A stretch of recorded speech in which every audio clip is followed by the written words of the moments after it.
ပမာလူမျိုးတို့၏ဝစ်စုံသည်ပကံအင်းဝကုန်းပေါင်ခေတ်နန်းရီရင်ကျေးမှုများမှစင်းတက်လာသဖြင့်အလွန်ခံညာပြီးစီးစနစ်ကြီးမာသည်အမျိုးသမီးအင်ဂျီရင်ဖုံးအင်ဂျီရင်စစ်အင်ဂျီကိုခြီသားသို့မဟုတ်ဇာသားဖြင့်ချုပ်လို့ဝစ်စင်သည်လုံကြီးနန်းရင်းပိုးချိတ်လုံကြီးမှအဓိကဖြစ်သည်ရွှေတောင်ချိတ်အမရပူရချိတ်စသည့်အနုစိတ်လပသောရကန်းထည်များကိုဝစ်စင်သည်ထုံဖွဲ့မှုစံထုံးကိုအမြင့်တင်၍ထုံးသည့်စံထုံးမြင့်နောက်တွဲစံထုံးများတွင်စံပေသဇင်ပန်းများပန်းစင်သည့်ပခုံးတွင်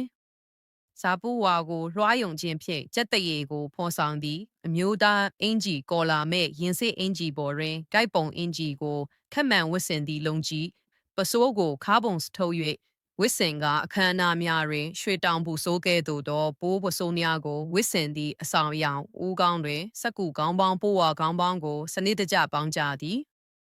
မြစ်ဖွန်လူမျိုးများသည်ကချင်ပြည်နယ်ဗမော်ခရိုင်တွင်ရှိအေယာရီမြစ်ကြောင်းတစ်လျှောက်မြစ်ကျင်းဒေသများတွင်နေထိုင်ကြသည့်မမအနွယ်ဝင်များဖြစ်သည့်လက်ကျန်လူဦးရေ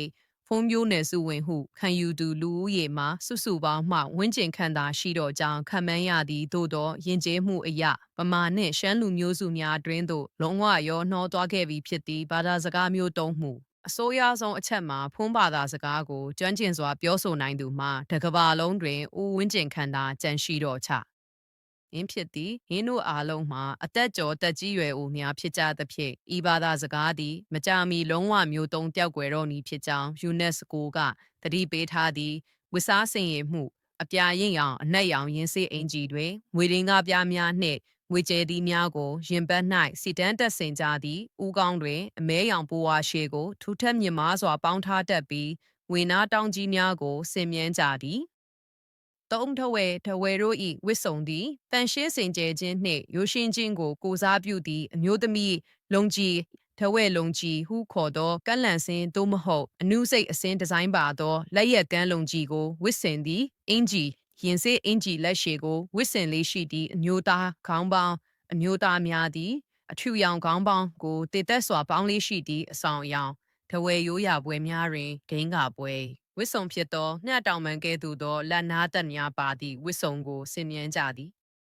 နေတနင်္လာရီမိပင်လယ်ကမ်းခြေဒေသဖြစ်၍ပေါ်ပါသွက်လက်ပြီးပင်လယ်နှင့်တင့်တော်သောဝစ်စုံများရှိသည်ဝစ်စုံအဖြူရောင်နှင့်အနီရောင်ကိုအခြေခံသောခြီသားအင်ဂျီများနှင့်လုံကြီးများကိုဝစ်စင်သည်အပူပိုင်းဒေသဖြစ်၍ပါနွာသောအခဲများကိုဦးစားပေးသည့်အဆောင်အယောင်မေကျွန်းစုမှထွက်ရှိသောတဘာဝပလဲမှနင်းတို့၏ကံဘိုးအကြီးဆုံးအဆောင်အယောင်ဖြစ်သည့်အမျိုးသမီးများသည်ပလဲနာကပ်ပလဲဆွဲကြိုးနှင့်ပလဲရင်ထိုးများကိုအမျက်တနိုးဆင်မြန်းကြသည်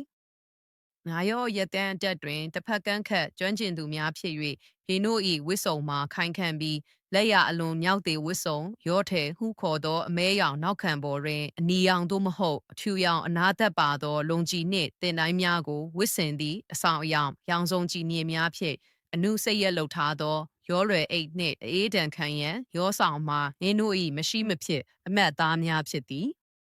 6ကတူစကိုင်းတိုင်းအထက်ပိုင်းတွင်နေထိုင်ပြီးအနက်ရောင်နှင့်ငွေရောင်ကိုအဓိကထားဝစ်စင်သည့်အမျိုးသမီးဝစ်စုံအနက်ရောင်လက်ရက်ကန်းအင်ဂျီနှင့်လုံကြီးကိုဝစ်စင်ကအင်ဂျီရင်ဘတ်တွင်ငွေကျဲသည့်အများကိုစီတန်းတက်ဆင်ကြသည့်အဆောင်အယောင်လေပင်တွင်ရောင်စုံပရိစေကုန်းများကိုအထက်ထက်ဆွဲခြင်းနှင့်လက်တွင်ငွေလက်ကောက်များစွာကိုဆင်၍ဝစ်စင်ခြင်းမှာယင်းတို့၏အလှအပဖြစ်သည်ခုနှစ်ကနန်းကဒူးနှင့်စင်တူတော်လဲအယောင်အသွေးပုံမိုဆိုတီလန်းဆန်းသောမျိုးနွယ်စုဖြစ်သည့်ဝစ်စုံအဝါရောင်အစိမ်းရောင်နှင့်အနီရောင်ပါဝင်သောအစင်းဒီဇိုင်းလုံကြီးများကိုဝစ်စင်သည့်အဆောင်အယောင်ရှေးဟောင်းငွေရင်းသားပြားများကိုရင်ထိုးသို့မဟုတ်ဆွဲကြိုးအဖြစ်ဆင်မြန်းခြင်းနှင့်မီယိုးဖလာငွေခဲပစ္စည်းများကိုအဆောင်အယောင်အဖြစ်သုံးဆွဲကြသည်ရှစ်တောင်သားအယောင်သွေးဆိုပြေမှုကိုနှစ်သက်ပြီးရိုးသားပွင့်လင်းသောဝစ်စုံများရှိသည့်ဝစ်စုံပန်းရောင်နှင့်အနီရောင်ကိုအခြေခံသောလက်ရက်ကန်းဝတ်စုံများကိုဝစ်စင်သည့်ခေါင်းပေါင်းအမျိုးသားများသည်ပန်းရောင်ပိုဝါအကိုဦးကောင်းတွင်စောင်းဆက်ထုတ်ကခေါင်းပေါင်းအဖြစ်ပေါင်းလေးရှိခြင်းမှာအလွန်ထင်ရှားသောဝိသေသဖြစ်သည်ကိုစလုံးပင်လယ်ပြင်တွင်လှေဖြင့်လှည့်လည်နေထိုင်သူများဖြစ်၍ရေလုံငန်းနှင့်တင့်တော်သောဝစ်စုံမျိုးရှိသည့် ဝစ်စုံပေါ်ပါသောအပြာရောင်သို့မဟုတ်အဖြူရောင်အင်ဂျီတိုနှင့်ဘောင်းဘီတိုများကိုဝစ်ဆင်ကြသည့်အဆောင်အယောင်ခရုခုံများတဘာဝပင်လဲထွက်ပစ္စည်းများဖြင့်ပြုလုပ်ထားသောအလှဆင်ပစ္စည်းများကိုဆင်မြန်းတတ်ကြပြီးဖေပေါ်တွင်နေထိုင်ရသဖြင့်အတုံးဆောင်ပစ္စည်းများကိုဝါနှင့်ကြိမ်ဖြင့်သာပြုလုပ်လေ့ရှိသည့်မိကုံးချုပ်ဗမာမျိုးနွယ်စုကြီးမျိုး၏ဝတ်စားဆင်ရင်မှုသည်မြမရိုးရာလက်ရက်ကမ်းပညာငွေထိအတတ်ပညာနှင့်ဒေသန္တရအမှုပညာတို့ပေါင်းစပ်ထားသောယတနာတိုက်တစ်ခုပင်ဖြစ်ပါသည်